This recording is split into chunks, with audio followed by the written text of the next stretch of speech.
What's going to happen in this fall's midterm elections? Well, our overview of all available data here at Gallup still suggests that there is going to be a significant turnover and that Republicans are likely to gain quite a few seats in the House races. All Congress people, of course, are up for re-election this fall.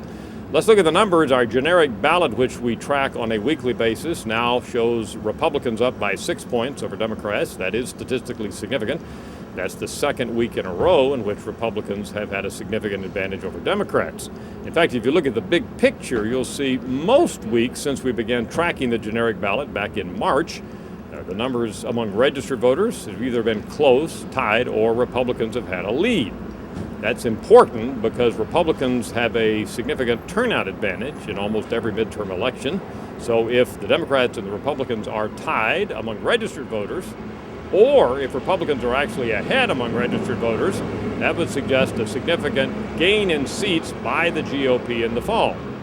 Now, there is one point I would bring up here. We did have a couple of weeks in late July where the Democrats moved ahead in the generic ballot by 4 and by 6 points.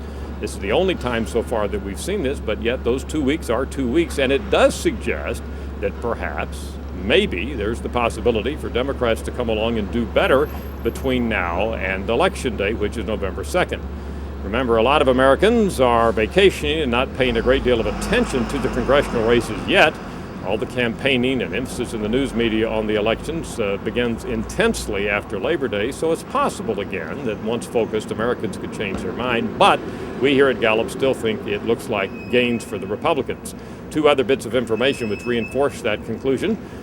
Barack Obama's job approval rating now in the mid-40s, and our data show that when the incumbent president's job approval rating is below 50% for midterm elections, his party loses on the order of about 36 seats. So if Obama's job approval rating stays low, that means his party stands on average to lose quite a few seats. Also, Congress approval now is quite low, and our analysis of the data shows that when Congress approval is low, more seats are turned over by the party that's in control, and right now, that's the Democrats. We'll, of course, continue to monitor this on a week-by-week basis between now and the election, but right now, again, things looking fairly auspicious for the Republicans in the forthcoming midterm elections.